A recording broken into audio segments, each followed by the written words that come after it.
O vice-governador Daniel Pereira, que aliás está aqui, já nos estúdios, e depois dessa matéria nós vamos falar com ele. Nós, porque eu vou fazer algumas perguntas, mas você também, se quiser, você pode mandar uma mensagem agora no 999721100 e a gente passa a mensagem aqui ao vivo para ele, tá bom?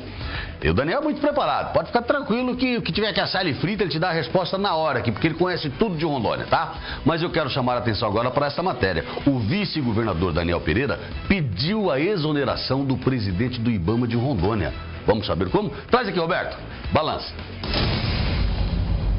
A madeira retida pela Polícia Federal no porto de Manaus e que foi liberada depois que as autoridades provaram que não havia nenhuma irregularidade, causou prejuízo e bastante desgaste político. A madeira tinha como destino os Estados Unidos e alguns países da Europa. O vice-governador Daniel Pereira deverá ir a Brasília nos próximos dias conversar com alguns embaixadores desses países para tentar resolver esse mal-estar causado com a apreensão da madeira. É óbvio que uma carga de qualquer natureza, ela pode ser aberta em qualquer localidade, em qualquer momento dentro do território nacional, se você estiver diante da defesa de interesses do país, de segurança, risco à saúde, algo do gênero. Mas, desde que não haja uma justificativa plausível, uma carga jamais deve ser aberta da maneira como foi aberta, né? Porque isso gerou prejuízos que nós ainda não conseguimos dimensionar totalmente. Nós tivemos contratos que foram interrompidos, ou seja, nós tivemos o mesmo desastre que foi a tal da Operação Carne e Faca para o setor de frigorífico, foi essa operação para o setor madeireiro. Ainda de acordo com Daniel Pereira, é preciso trocar o comando do IBAMA em Rondônia, já que durante toda a negociação para a liberação da madeira, ele teria sido omisso. E o que me preocupa é muito silêncio por parte, inclusive, das nossas autoridades. A gente precisa lembrar que o superintendente do IBAMA aqui de Porto Velho, que ficou bastante omisso nesse negócio, é indicação político-partidária, né? Então nós estamos esperando que quem indicou o superintendente do IBAMA aqui adote as medidas necessárias, inclusive para trocar, né? Porque eu não sou muito fã dessa questão de as indicações ser feitas por critério político, mas quem faz por critério político recebe as vantagens disso, mas tem que ser cobrado também pelos prejuízos. Então, nós estamos aguardando para ver o que vai acontecer, até para não ser injusto com ninguém. Mas, até que ficou muito mal aqui internamente dentro do estado de Rondônia, o superintendente do IBAMA parecia que ele estava em Marte e não no estado, porque parecia que ele não sabia o que a instituição dele faz há mais de 20 anos no processo de exportação aqui em Porto Velho. Tá aí. Vamos inteirar, inclusive, mais até dessa própria matéria com ele que está aqui, meu amigo e irmão Daniel Pereira. Prazer ter ele aqui, nosso vice-governador, uma pessoa que a gente tem um orgulho, realmente, Daniel. Eu tenho falado sempre do prazer que eu tenho de ver dessa harmonia, né, do governo do estado, como anda bem, mas anda bem por causa disso, da harmonia e da fidelidade, do compromisso sério que vocês têm com Rondônia. Muito obrigado por tudo que fazem a nossa comunidade, tá bom, meu irmão? Bem-vindo ao nosso balanço. Ô, Clévis, boa tarde a todos, muito obrigado. Deixar um abraço aqui para o Augusto José, que está no retiro, né? E você está substituindo ele aqui com um profissional fantástico. Muito obrigado pelas tuas considerações. E posso mandar um abraço para 17 municípios? Manda, por gentileza. Hoje é aniversário de 26 anos dos municípios de Alto Paraíso, Cacaulândia, Campo Novo, Candeias, nossos vizinhos aqui, Castanheiras, Corumbiária, Governador Jorge Teixeira, Itapuã do Oeste, Ministro Andreasa, Mirante da Serra, Monte Negro, Novo Horizonte, Rio Crespo, Seringueiras, Teobrama, Urupá e Vale do Paraíso. São 17 municípios que hoje fazem 26 anos. Então, um abraço à população de todos esses municípios e que vocês continuem cada dia mais construindo a história bonita que vocês construíram nos últimos 26 anos. Que bom. Agora, Daniel, voltando a essa matéria, inclusive, que eu fiquei indignado no dia. Que prejuízo, né? Que afronto. Como é que tira a credibilidade dos nossos produtos? Uma imprudência. Ô Clévis, eu sou servidor público e a primeira questão que tem que ser pontuada é o seguinte: eu defendo e aplaudo qualquer tipo de iniciativa responsável que trate de cuidar da questão do meio ambiente, né? Claro. Não somos favoráveis a qualquer tipo de atitude irresponsável, inclusive empresarial, né? Ficar bem claro isso, para não parecer que a gente se posiciona contrário a uma instituição que nem o IBAMA por não ter responsabilidade ambiental. Muito pelo contrário. Ela né? tem. Agora, nós temos no estado de Rondônia empresários empresários que há mais de 20 anos, todos os meses, eles trabalham para exportar a madeira do estado de Rondônia. Produzem madeira de uma forma diferenciada, com qualidade. Nós temos um projeto que é algo que é novo. A Floresta do Bom Futuro aqui no estado de Rondônia é a única floresta do Brasil que foi feita uma licitação pública. Nós temos 2 empresas que trabalham dentro dessa floresta, que daqui a 50, daqui 100, daqui 200 anos vão estar produzindo madeira de forma sustentável, né? Então esses empresários, eles empregam no estado de Rondônia mais de 2.000 pessoas, né?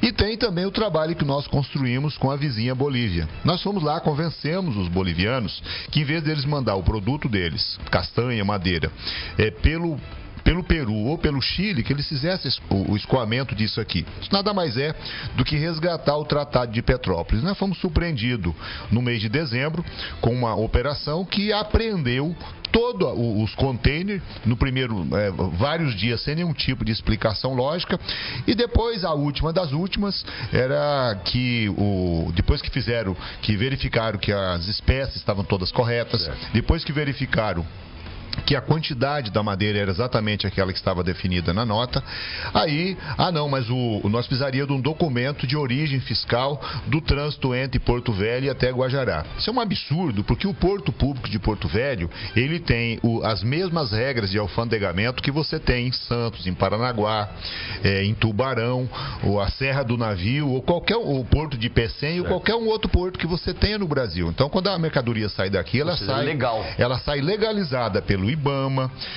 pelo Ministério da Fazenda, pela Receita Federal, pelo Ministério da Agricultura. As mercadorias que vêm da Bolívia, inclusive, são inspecionadas pela própria Polícia Federal.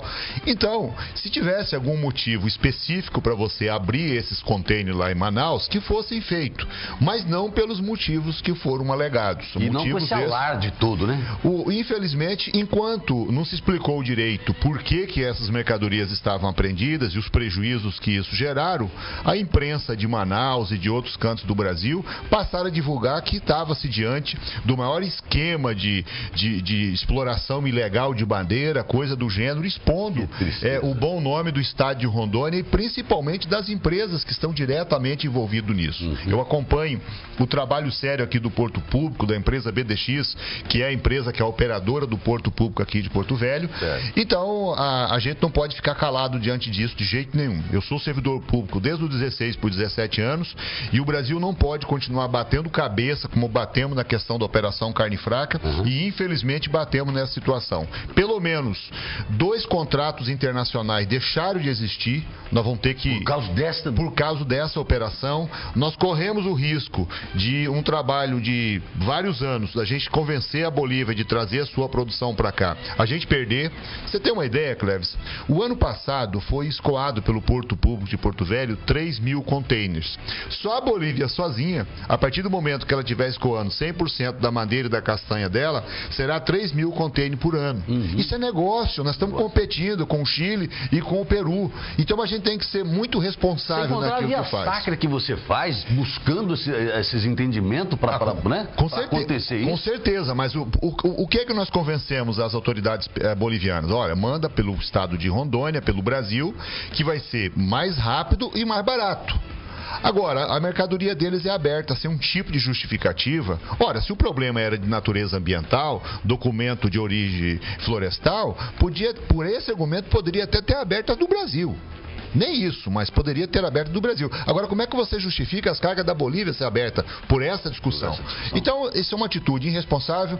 O superintendente do IBAMA em Manaus foi quem começou essa lambança toda e nós ficamos indignados com o superintendente do IBAMA aqui porque ele se posicionou dizendo que o IBAMA aqui não tinha autorização para fazer o fechamento dessas cargas, que é uma operação que o IBAMA de Porto Velho já faz há mais de 2 anos. Ou seja, o superintendente do IBAMA em Porto Velho não conhece as suas atribuições e não sabe aquilo que os próprios funcionários, assessores dele fazem, que já faz isso há mais de 2 anos. E eu conheço isso com profundidade, porque eu fui até recentemente o presidente do Sindicato dos Servidores Públicos Federais e tenho um relacionamento muito a miúde com todos os servidores federais, inclusive com o pessoal que trabalha com IBAMA. Fica bem claro que não se trata de um posicionamento com relação à instituição IBAMA, mas sim com relação a fatos isolados que a gente não pode confundir as instituições com uma ou duas pessoas que tomam medidas inadequadas, causando prejuízo ao Estado de Rondônia e ao Brasil. Agora, Daniel, como é que você está fazendo para resgatar essa moral? Porque, na verdade, sujou lá fora. Eu vi uma matéria que você ia para Brasília para justificar. Está conseguindo resgatar essa credibilidade? Bom, a primeira coisa que nós fizemos, e é público isso, o que eu estou falando aqui, nós reduzimos ele em texto, nós mandamos para o presidente da República, para o presidente do IBAMA, nós mandamos para o presidente do Senado, para o presidente da Câmara, nós mandamos para o ministro da Agricultura, para o ministro da Indústria e Comércio, para o ministro do Meio Ambiente e mandamos para os parlamentares do Mato Grosso, que tem empresa do Mato Grosso nesse processo, de Rondônia, do estado do Acre, do Amazonas e de Roraima. Quero fazer o registro aqui, o agradecimento ao senador Raup e à deputada Marinha, que abraçaram essa causa junto com os empresários, né, tanto em Brasília quanto em Manaus, para resolver o problema. Então a gente tem que fazer esse registro.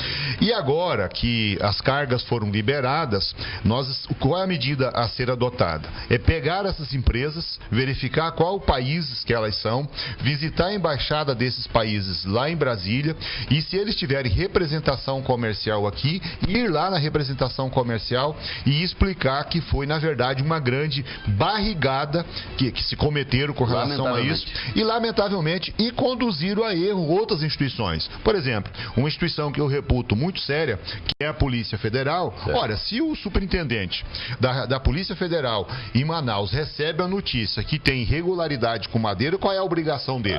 Pegar e segurar tudo, né? Inclusive, além do cara da barrigada, o cara da induziu outros organismos importantes do serviço público brasileiro, que poderia estar utilizando toda a sua energia para combater de fato crime e irregularidades em outro segmento, na verdade estava causando prejuízo para empresários que têm folha de pagamento a cumprir. Nós temos mais de 2 mil pais de família que trabalham nesse segmento aqui no estado de Rondônia, né? Que o empresário depende do recebimento dessa carga para poder colocar comida na mesa dessas pessoas. Nós temos a imagem do Estado, né? E nós temos a imagem do próprio país, porque lá fora, quando um cidadão compra algo, ele não compra de Rondônia, de São Paulo, do Acre, ele compra do Brasil. Então a imagem ruim que fica lá fora é a imagem do Brasil e dos brasileiros. É algo que a gente tem que repelir, combater e ver se a gente consegue evitar, porque isso só traz prejuízo, empobrecimento e desemprego no nosso país. E se Deus quiser, vamos resolver isso aí, porque capacidade você tem e tenho certeza que você está lutando por isso. Vamos mudar um pouquinho de assunto agora, Daniel? Vamos torcer muito para que você resolva. Um abraço a toda a classe madeireira, inclusive. Vamos falar da segurança pública, essa inovação que você está buscando agora, essa parceria, Daniel. Como é que o que vai representar isso para nós de Rondônia? O Cléves, inclusive aqui nesse mesmo programa, há coisa de 1 ano e meio atrás, nós trouxemos o Major Tasca de Santa Catarina. Me lembro, foi eu que entrevistei ele. E foi você que apresentou, que fez a entrevista. Tasca, e ele apresentou um equipamento que é utilizado na Polícia Militar de Santa Catarina. Nos próximos dias, nós estaremos utilizando essa ferramenta em Rondônia, mas não só com a Polícia Militar. Vai estar usando aqui a Polícia Militar, a Polícia Civil, através do pessoal do Instituto de Identificação, a Polícia Técnica e o Corpo de Bombeiro e os agentes de trânsito de Porto Velho, de Ariquemes, de Cacoal e de Ji-Paraná. Uma ferramenta que vai permitir aqueles que atuam na área de segurança, na área de segurança no geral, e no caso do pessoal que atua também no trânsito, de fazer um trabalho de primeira qualidade. Com fração de segundo, eles sabem qual veículo que tem que ser abordado e qual veículo que não tem que ser abordado. Por exemplo, você está passando. Estou passando, você viu minha placa do carro. Ele vê a placa do teu carro. O teu carro está todo regular, deixa você embora. Ele só vai parar numa blitz aquele carro que estiver irregular. Agora então você já faz por seleção. O que está certo vai embora, mas ele não precisa de parar, não precisa de pedir nada para você, porque ele tem isso no próprio sistema dele. Não? A menos que haja uma denúncia. Aparentemente ele está legal, quer dizer. Exato. Né? O fluxo. O grande trabalho que nós queremos fazer é a gente criar um sistema que eu não tenha que incomodar o cidadão de bem. Esse conceito eu aprendi quando eu fui à Coreia do Sul e eu entrei a um trem e ninguém me pediu o bilhete da passagem. E aí eu perguntei pro sul-coreano que estava comigo Como é que eles controlavam aquilo? Ele falou, é muito simples, eles sabem qual foram as poltronas que foram vendidas. Então, passou alguém aqui, ele olhou, se tivesse uma poltrona que está ocupada, que não foi vendida, ele ia abordar só aquela pessoa. Não precisa você abordar todo mundo 100%. Então, é um conceito que a gente tem que aprender. E agora, semana passada, deixar aqui um abraço ao nosso secretário de Segurança Pública, Coronel Caetano, juntamente com o nosso querido Júlio Castro, que está fazendo uma revolução na área de identificação aqui no estado de Rondônia. E nós firmamos alguns convênios com o governo de São Paulo que vão nos ajudar a melhorar algumas ferramentas. Inclusive, a circulação de veículos, um equipamento que vai permitir de fazer leitura de placas e vai ser uma ferramenta muito importante para a gente combater o furto e roubo de carro aqui em Porto Velho e em todo o estado de Rondônia. E eu vi no teu Facebook uma matéria da câmera. Como é que é aqui? Como é que é aqui do lado desse sistema? Aquela câmera é uma câmera que os países de primeiro mundo usam.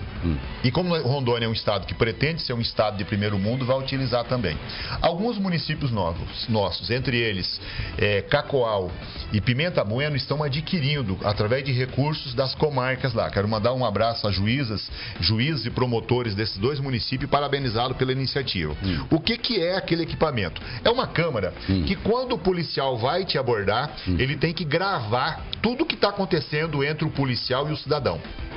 Isso daí vai acompanhar o processo. Entendi. Por exemplo, aí você tem pelo menos duas garantias. A primeira delas é uma garantia de 100% que o policial não vai cometer nenhum tipo de ato de arbitrariedade com o cidadão. Eu fui agredido, não? Exatamente. Tá filmado. Entendeu? Tudo filmado. E vai também proteger o bom policial. Porque o bom policial, e 99,9% dos nossos policiais são policiais muito bons, mas a primeira coisa que o cara que é do crime faz lá, quando ele chega na delegacia, pro juiz, pro promotor ou pro delegado, é dizer que ele apanhou do policial. E isso vai acabar. Porque todo o processo, desde quando ele foi abordado até o momento que ele foi entregue lá na delegacia, ele é filmado.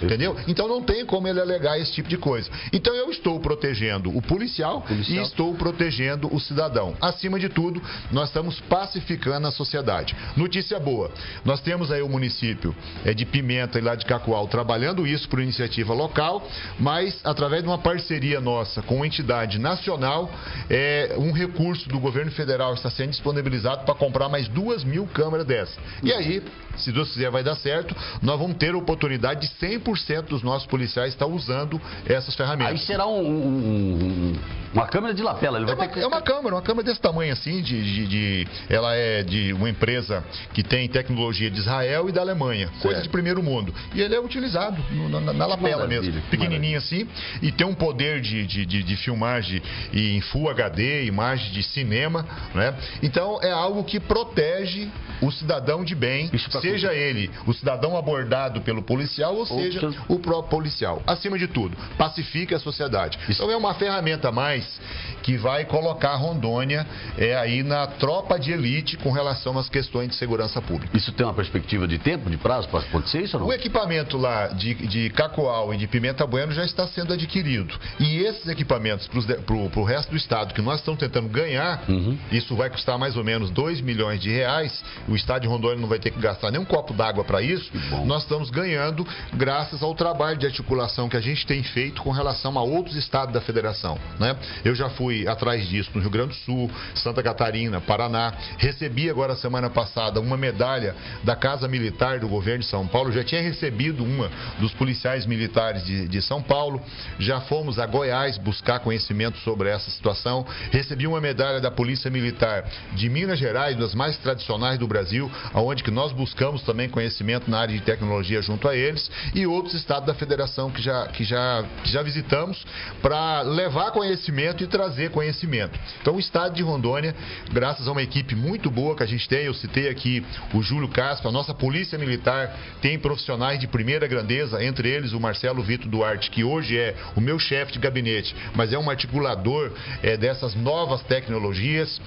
Em função disso, nós fomos convidados, inclusive, para participar de um curso na Espanha, aonde que a minha despesa de viagem, a passagem, alimentação, estadia lá. São os espanhóis que vão estar pagando, eu não vou gastar nem um centavo, né? Estamos indo aproveitar e fazer agendas na cidade de Madrid com o prefeito e com o governador daquela cidade, aquele estado importante na Espanha, país que tem mais de 30 milhões de consumidores. Vamos poder falar de Rondônia, mas em cima dessa discussão de segurança pública. Então a gente vai andando por aí, vai aprendendo e aquilo que a gente vai conseguindo, a gente vai trazendo aqui para o estado de Rondônia. Maravilha. Daniel, você falou quando você sai de Rondônia, vai em busca e tal. Uma coisa também que hoje nós somos assim, aplaudido lá fora no que tange a produção agrícola nossa aqui também. Hoje é respeitada a nossa representação, né? Lá fora.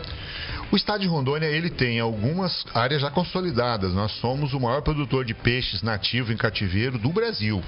E nós podemos nos tornar um dos maiores do mundo. Temos que resolver algumas coisas. O processo de industrialização, por exemplo. Nós temos indústrias em Rondônia, como a empresa Zaltana de Ariquemes, que já vende peixe para praticamente o Brasil todo. Eu fui a Cascavel a semana passada, lá estava a Zaltana.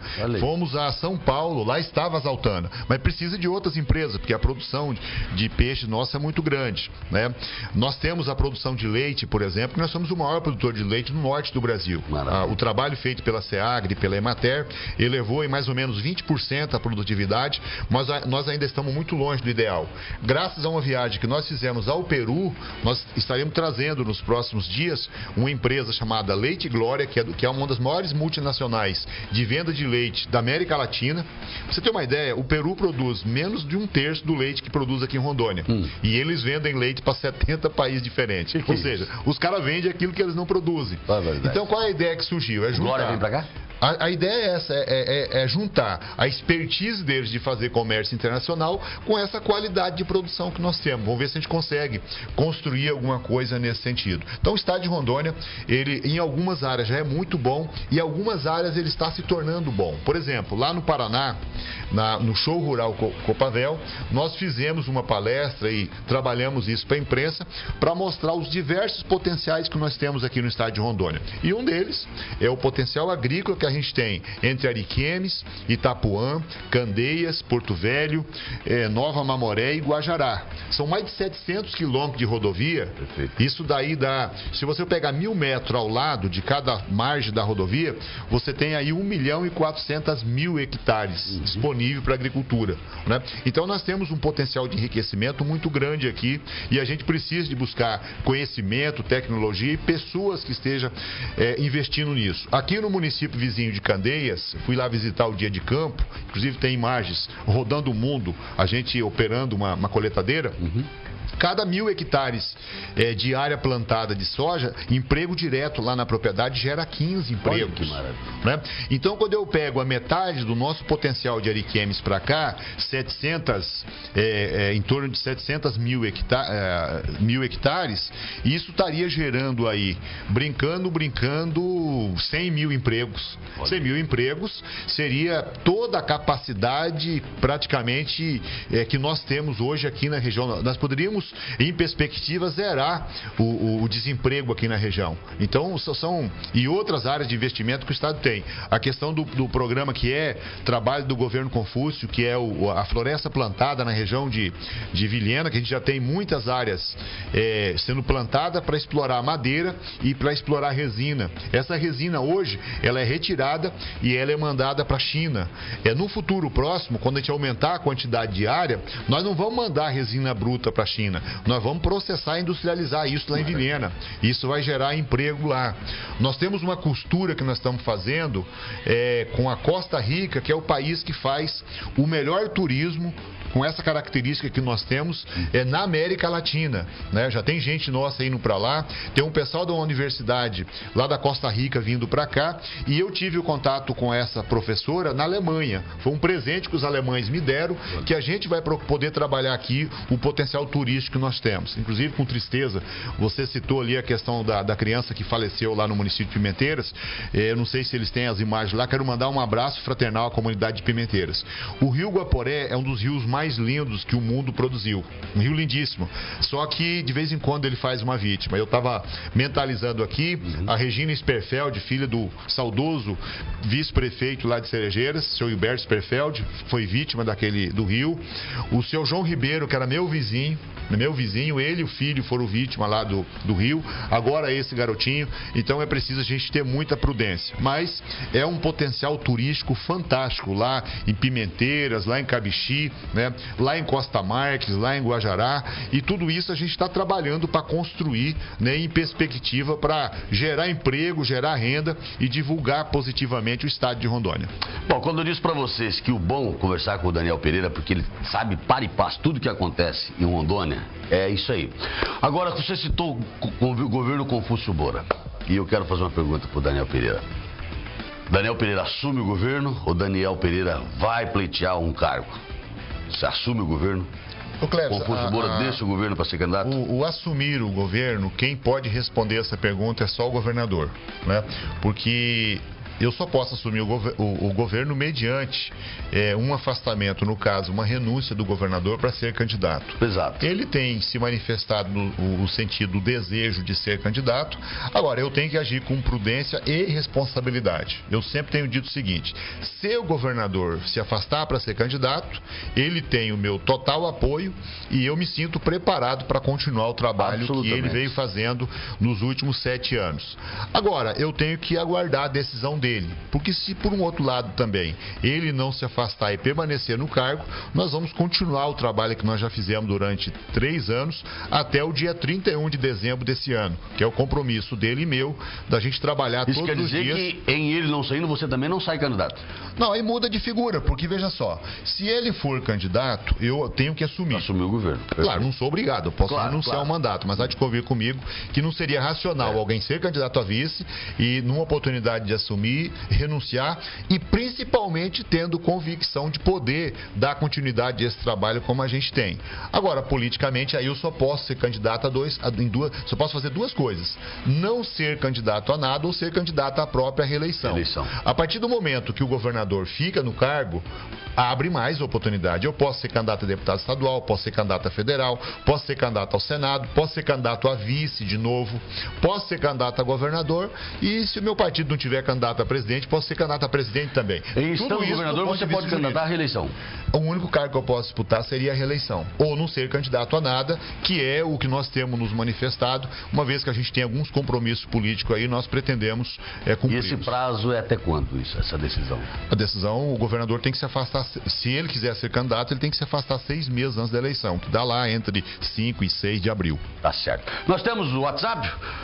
Eu fiz um desafio aqui para as pessoas mandarem algumas perguntas aqui, o vice-governador. Vamos falar um pouquinho com a nossa população, através do WhatsApp? Por gentileza, deixa eu ver aqui.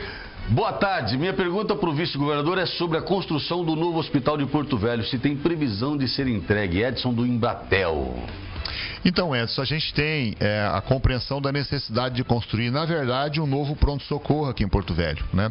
O governador Confúcio Moura, ele fez com que o estado de Rondônia fosse o estado que mais aumentou a oferta de leitos hospitalares em todo o Brasil, mas ainda não é o suficiente para atender a nossa demanda. O calcanhar de Aquiles que nós temos é o João Paulo II, que é um hospital de primeira qualidade do ponto de vista do serviço prestado, mas a hotelaria, devido ao excesso de população que está lá dentro, é muito ruim. Então a meta do governo é construir, está em processo de licitação, um novo pronto-socorro para Porto Velho. Maravilha. Mais perguntas? Deixa eu ver aqui mais uma. Me chamo Guilherme Fernandes, resido em Guajará-Mirim e gostaria de fazer 2 perguntas. Qual é o planejamento do governo para melhorar a segurança da cidade? Pois está um caos. E o que se pensa para a juventude do município, uma vez que não tem um curso técnico oferecido pela rede pública? O estado de Rondônia está desenvolvendo um programa chamado Rondônia Mais Segura, e isso vai ser levado para todas as comunidades, inclusive para Guajará. Lembrando que a segurança pública não é uma responsabilidade só do governo do estado. O cidadão de Guajará e dos outros 51 municípios do estado de Rondônia tem obrigação de contribuir para a segurança pública, pelo menos com um quesito: limpar o quintal da casa dele. Perfeito. Porque é um local onde aqueles que praticam crime ou se esconde para praticar o crime ou esconde o fruto do seu do seu crime. A prefeitura, seja ela de Guajará ou de qualquer outro município, tem pelo menos um elemento que ele pode nos ajudar, que é a questão da cidade ser iluminada, porque uma cidade limpa, uma cidade iluminada, o criminoso tem dificuldade para poder desenvolver o seu trabalho. A cidade de Guajará, ela tem alguns setores da cidade que tem vídeo monitoramento, nós vamos ter que ampliar isso. E nós estamos trabalhando já para criar um pelotão de fronteira. Nós vamos mudar a característica da polícia militar no estado de Rondônia, de acordo com o modelo que já é praticado no estado do Paraná, do Rio Grande do Sul, de Santa Catarina, que ele muda a forma de atuação da polícia militar, mas ele permite também que a gente possa captar, inclusive, recursos do governo federal para poder investir na área de segurança pública. Porque a gente precisa de passar para o cidadão o seguinte: nós temos 1.400 quilômetros de fronteira com a Bolívia e com outros países também, mas no nosso caso é com a Bolívia, que é obrigação do governo federal de fazer o controle de entrada e saída, porque o grande problema de Guajará, de Nova Mamoré, de Porto Velho, de Cerejeiras, de Pimenteiras, é a quantidade de droga que as nossas crianças estão tendo acesso a elas, né? Infelizmente, nem todo mundo tem coragem de trabalhar para sobreviver e adota a sobrevivência vendendo droga, destruindo a vida dos outros, né?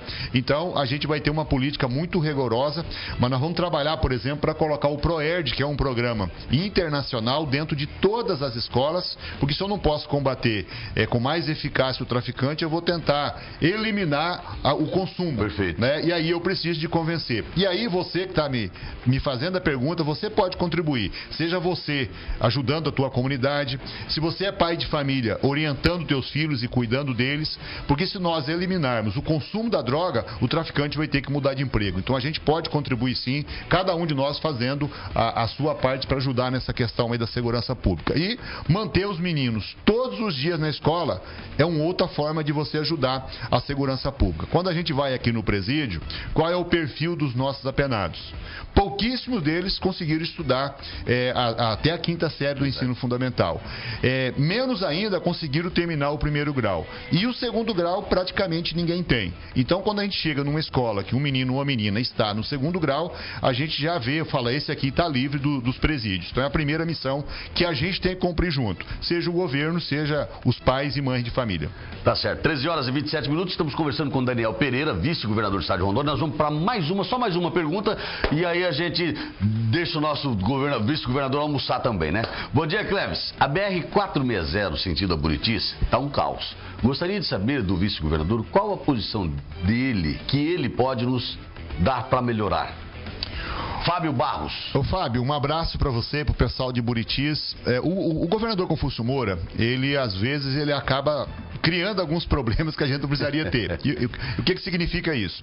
O Estado ele fez mais de 500 quilômetros de asfalto urbano.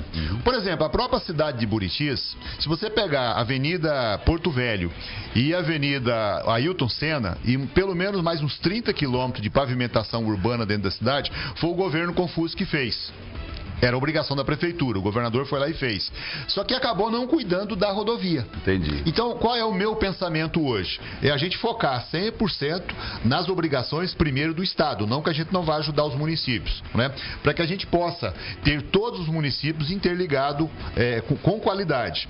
O Estado já começou, o DR começou o ano passado, e pelo menos 40% das nossas rodovias, começando lá pela região sul, hoje a gente já está ali no centro do Estado, próximo a Cacoal, todas elas foram feito o trabalho de recuperação e feito o micro revestimento. Foi um investimento que o DR fez muito importante. A nossa meta é trabalhar para levar isso para 100% do estado até o final do ano. E pode ter certeza que assim que a chuva der uma acalmada aí, a gente vai entrar pesado nessa rodovia em Buritis e melhorar a qualidade dela para vocês, que vocês têm o direito de ir e vir em rodovias boas. Mas lembre, as ruas boas da cidade de Buritis foi o governo do estado que fez. E ele sabe até o nome da avenida Porto Velho e Ailton Senna. Daniel Pereira. Obrigado, irmão. Prazer te encontrar, te rever, desejar sorte, que Deus continue te dando sabedoria, luzes para você continuar nos orgulhando. Eu tenho orgulho desse governo, eu costumo dizer o seguinte: quer saber o que é Rondônia? Sai dela.